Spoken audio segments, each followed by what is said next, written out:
The progressive era was vast and complicated with big goals and big personalities. And while the movement achieved a lot of its goals, was it really progressive? Did it succeed? The simple answer is yes. Hey, that was easy. Well, wait, it succeeded, but especially if you were a white Protestant.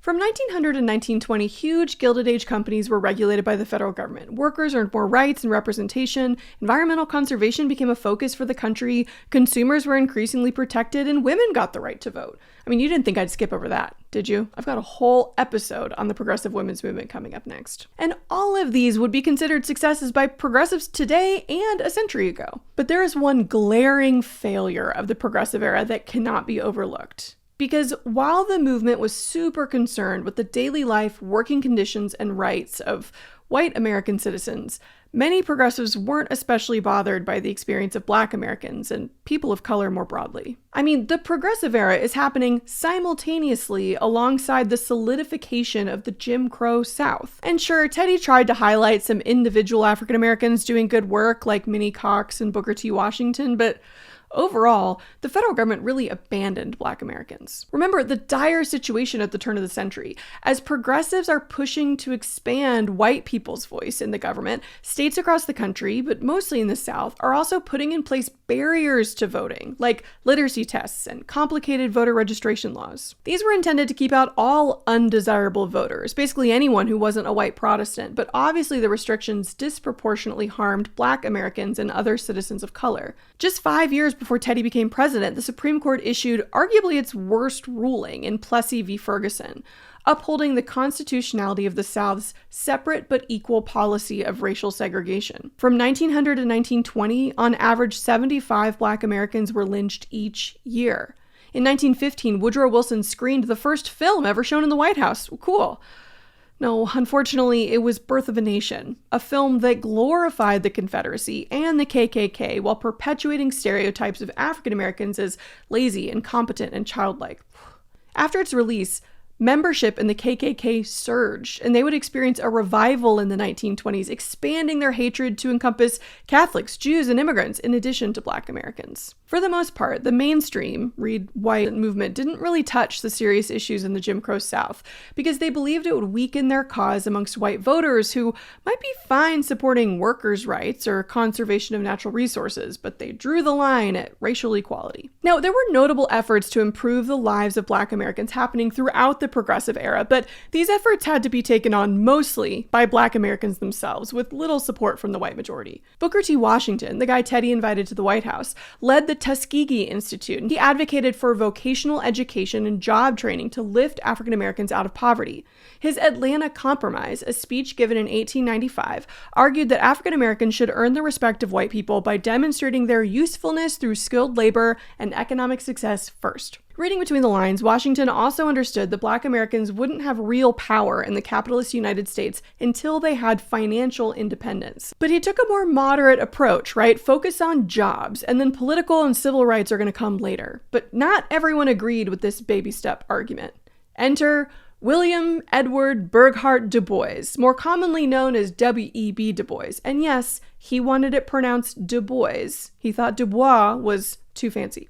He disagreed with Booker T. Washington's approach, believing that Black Americans had waited long enough and deserved full equality immediately.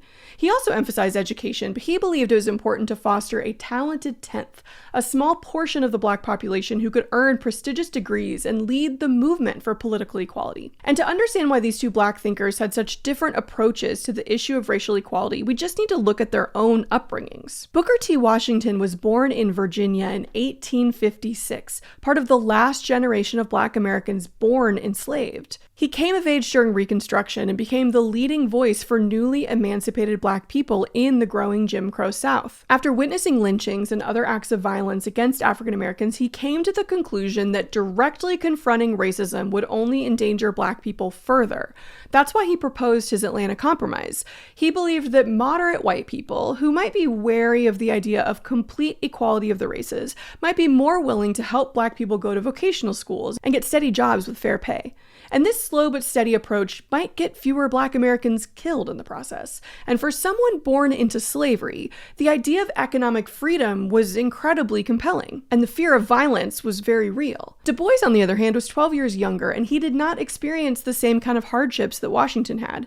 He grew up in an integrated community in Massachusetts as the son of a distinguished land-owning free Black family. Du Bois spent summers teaching in rural Tennessee before graduating from Harvard in 1890, where he was selected to be one of 6 commencement speakers. He went on to study history and economics at the prestigious University of Berlin in Germany, where just a few decades later, a professor by the name of Albert Einstein would start making some waves. Du Bois went on to teach Greek and Latin at a university in Ohio before earning his PhD in 1895, the first African American to receive a doctorate from Harvard. His doctoral thesis, entitled The Suppression of the African Slave Trade to the United States of America, 1638 to 1870, was published as number 1 in Harvard's historical series. So he had a slightly different upbringing than Washington.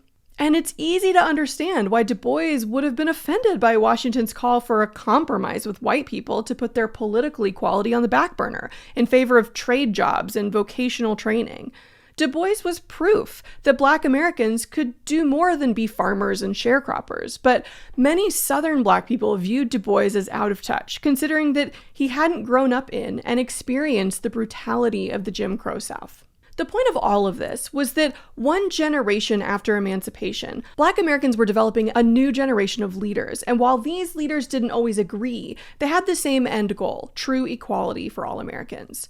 Washington worked as principal at the Tuskegee Institute, building the new school from the ground up so that by 1906, it had 156 faculty members, 1,590 students, and owned 2,300 acres of land where Black students could experiment with scientific agricultural methods and learn other trades from Black experts. At the same time, Du Bois was becoming active in the growing Black civil rights movement, founding the Niagara Movement in 1905 and then the NAACP in 1909. As a prolific writer, seriously, go read The Souls of Black Folk, it will change you. Du Bois encouraged other Black writers through his magazine, The Crisis. We'll come back to this in a few episodes when we talk about the Harlem Renaissance. While Washington and Du Bois focused a lot on the philosophical approach that Black activists should take, just remember that for every white progressive focusing on some societal issue, there were non-white activists doing similar work, often for way less acclaim. But no one, in my opinion, took on the Jim Crow South with more bravery than Ida B. Wells. She was a teacher. Of course she was. And she entered her activist era after being kicked off a segregated train car for which she had purchased a first-class ticket. She ended up in Chicago, becoming friendly with progressive-era icon Jane Addams. Wells created her own version of Addams' Hull House specifically for Black families migrating to northern cities in the early 1900s, and she went toe-to-toe with Jane over her silence about the violence being committed across the South. And she won. She convinced Jane Addams to speak out against lynching, and Ida B. Wells made it her life's mission to raise awareness for the brutal murder of Black people, veiled as mob justice in the Jim Crow South. She successfully raised the issue to the level of Congress, who proposed an anti-lynching bill in 1918. Unfortunately, the law wasn't passed then. The white Southern delegation was still incredibly powerful in national politics. But it's okay, because an anti-lynching bill was finally passed in Congress in the year 2022. Other Black leaders are going to come along in the tail end of the progressive era, advocating for some more extreme approaches to racial injustice. Most famously, Jamaican-born Marcus Garvey argued in favor of racial separation, as long as Black people had their own government where they were in control. He eventually proposed a Back to Africa movement that would ironically gain support from groups like the KKK, who were like, hey, wait, we want Black people to go back to Africa too. Which of these approaches worked in the end? Well, I would argue all of them did, and I'm going to come back to this in way more detail later, but I want you to think about an event like the Montgomery bus boycott that was sparked by Rosa Parks and led by Dr. King. It's a pivotal event in the civil rights movement, and you can see the influence of all of these thinkers. If Black Americans in Montgomery hadn't had blue-collar or domestic service jobs, they wouldn't have had any economic power, and their boycott of the city buses wouldn't have made much of an impact. But if they hadn't had highly educated elite leadership from people like Dr. King, they might not have been able to spread their message outside of Montgomery. And finally, many moderate white people looked on this nonviolent form of protest more favorably than those groups who were advocating for more extreme measures, maybe like Malcolm X, who himself was heavily influenced by the philosophy of Marcus Garvey. So although not much material progress occurred for Black Americans during the Progressive Era, the foundation was being laid for advancement in the coming decades. All in all, the Progressive Era did a lot, but the progress is going to be halted, or at least put on hold, as we enter the war to end all wars that actually caused many more wars. But a lot of these progressive programs laid the groundwork for massive federal programs that we're going to see under FDR and future presidents. Because Teddy, Taft, and Wilson set the model that would be followed by most presidents up until today. Presidents that see it as their job to represent the American people and use the federal government to improve their lives as they see fit. And the greatest achievement of the Progressive Era was in the expansion of the voting population, effectively doubling it overnight with the decision to allow women the right to vote. To be continued. Thanks for watching. Like and subscribe and join patreon.com/antisocialstudies.